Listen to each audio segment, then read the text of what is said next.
La última vez estuve enseñando acerca de amar a Dios con toda nuestra mente, no solo con el corazón, no solo con las fuerzas, sino con la mente.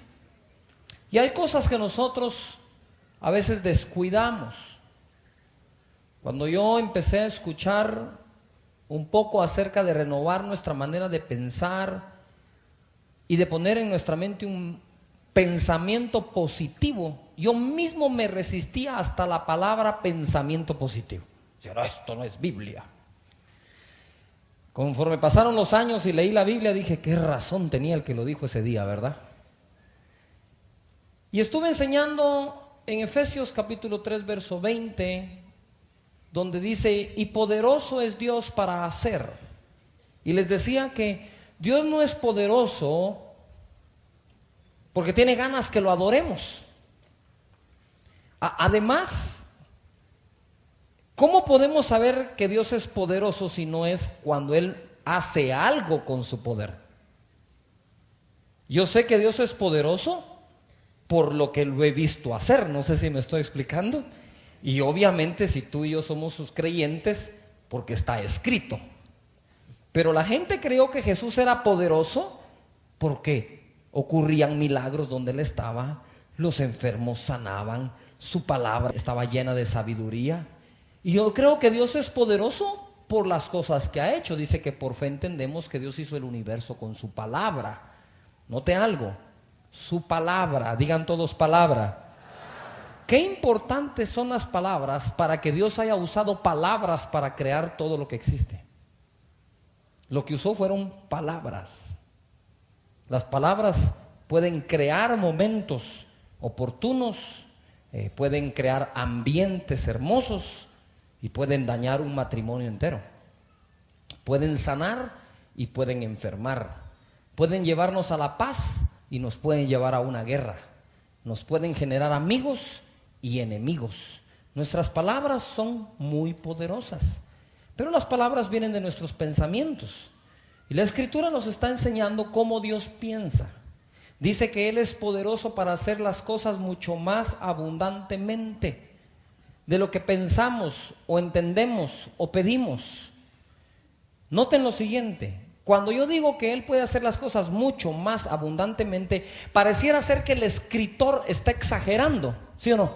Porque que diga, mira, Dios puede hacer las cosas mucho más abundantemente, parece una exageración. Pero señores, ¿cómo podría yo exagerarles el amor de Dios? ¿Qué palabras tendría yo que usar para que suene exagerado el amor de Dios? Si de tal manera nos amó que entregó a su Hijo a morir por nosotros en la cruz, no encuentro palabras en mi vocabulario que sean capaces de exagerar el amor que Dios nos tiene. ¿Cómo exagero la misericordia de Dios si nuevas son cada mañana?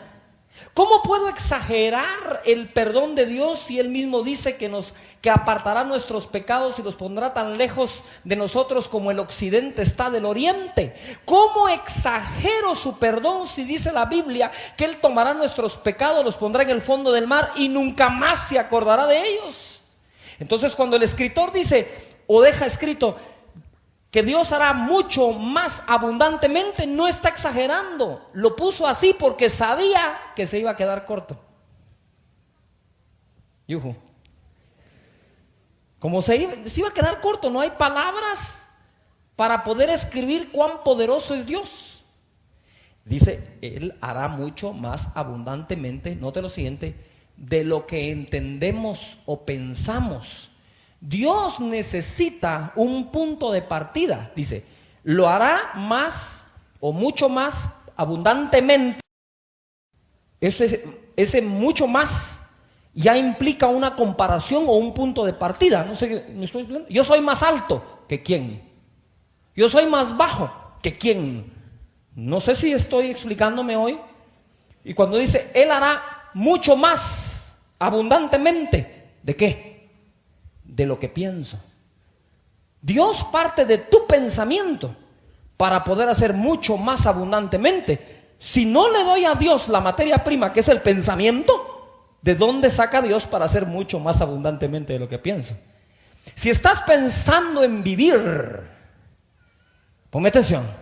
Si estás pensando en vivir para ser de bendición y estás enfermo y estás pensando que Dios te puede sanar, seguramente Dios va a hacer mucho más abundantemente de lo que estás pensando.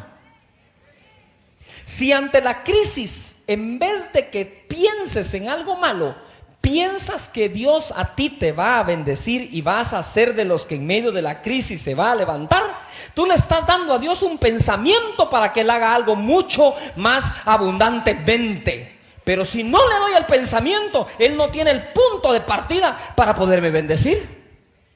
¿Cuántos van a pensar bien? Él va a hacer mucho más abundantemente de lo que estás pensando. Así que más te vale, piensa bien. Yo nunca he visto a Dios bendecir a alguien que piense mal de sí mismo. No sirvo para nada. Pues entonces no te puedo usar.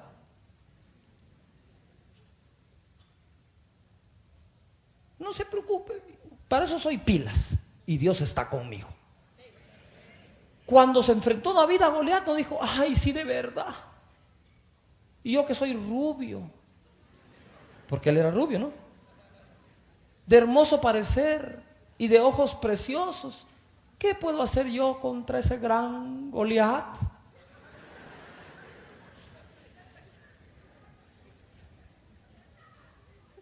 Yuhu. No, él escribió en el Salmo 8, ¿qué es el hombre para que lo recuerdes y el hijo del hombre para que lo visites? Luego se contesta él mismo, lo hiciste un poco menor a los ángeles, lo has coronado. Cuando Goliat venía contra David, sí, David pensaba, venite Goliat, porque aquí hay uno que es un poquito menor que los ángeles. Y te voy a meter un tablazo.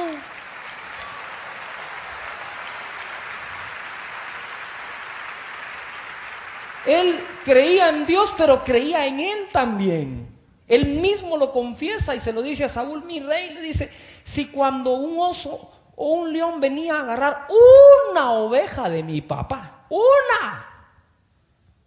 Tal vez usted si tiene un montón de ovejas y viene el león y se come una vez, Dios te bendiga. Oremos por los alimentos para que Dios... Unas tus costillas de cordero no te caerían mal, ¿verdad, querido león? Entonces usted no haría eso. Él se peleaba y exponía su vida por una pequeña oveja. No oveja cristiana, no, ovejita de esa lanuda. No sé si me estoy explicando. De esas que hacen de esas.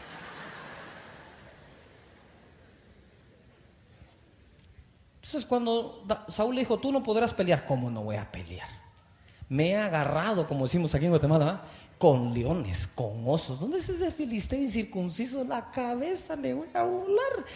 Cuando no había terminado de hablar Goliat, solo sintió que venía una piedra. Yo me lo imagino así con efectos especiales.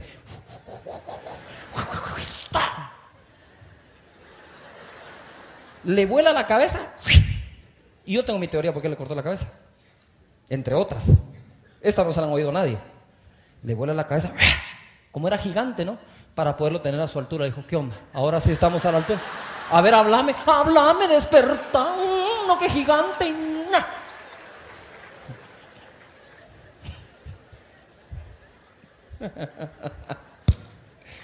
Ay, Señor.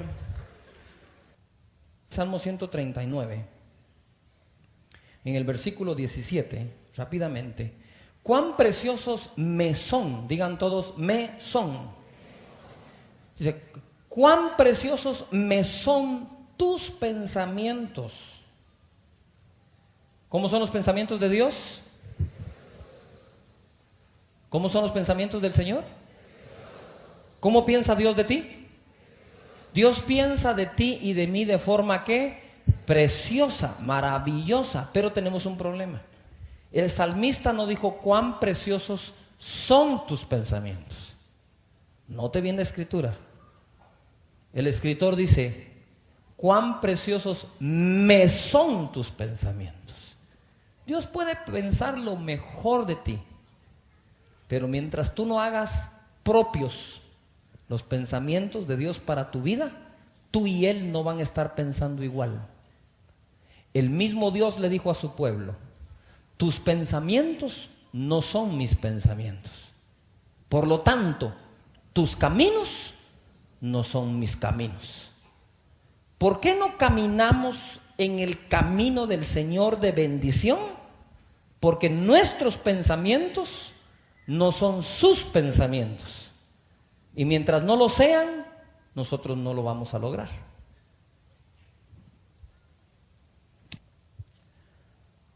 Dice la palabra: cuán grande es la suma de ellos. Dios no solo piensa de forma maravillosa, sino muchas veces. 18. Si los números se multiplican más que la arena. Aquí me quedé. Pon atención. Los buenos pensamientos, los que Dios tiene de ti, si eres capaz de enumerarlos, Dios es capaz de multiplicarlos.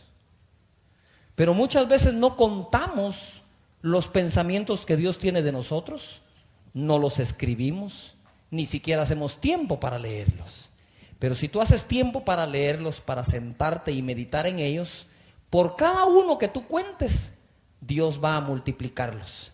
Así como agarra tu pensamiento para hacer mucho más abundantemente de lo que piensas, así también Él toma de ti el hecho que estés pensando que Él tiene promesas para tu vida. Si tú piensas que Dios tiene una promesa para tu vida y crees que es para ti, van a aparecer otras 3. Y si tú crees que Dios tiene 3 promesas para ti, van a aparecer otras 9. Y si tú crees que son 9, van a aparecer 81. Y si crees que son 81, hasta ahí me quedo, porque no sé cómo, 81 por 81, no sé cuánto es. Eso lo hace usted en su casa. Pero a medida que nosotros pensamos lo que Él piensa de nosotros, esos pensamientos se multiplican y se vuelven buenos. Yo no sé usted, pero cuando yo recibí a Jesús en mi corazón, yo creía y sabía algo de mí. Creía y sabía algo de Él, pero no sabía mucho de lo que Él creía de mí. Me voy a volver a explicar. Ponme atención, no te vas a perder. Cuando yo vine a los pies de Jesús, cuando recibo a Jesús en mi corazón, ¿verdad? Y nazco de nuevo y mis pecados son perdonados. Yo vine porque yo sabía cosas de mí. ¿Sí? Vine porque sabía cosas de Él, que era mi Salvador, que derramó su sangre. Mínimo tenía que saber eso. Y que quiere perdonar mis pecados. Lo que yo no sabía era todo lo que Dios pensaba de mí. Lo que empezó a cambiar mi vida, como empieza a cambiar la tuya, es el hecho de aceptar las cosas que Él piensa de nosotros, cómo Él piensa de nosotros, hasta dónde quiere bendecirnos, hasta dónde es capaz de llevarnos y las condiciones que nos pone para hacerlo. Entonces no basta que tú sepas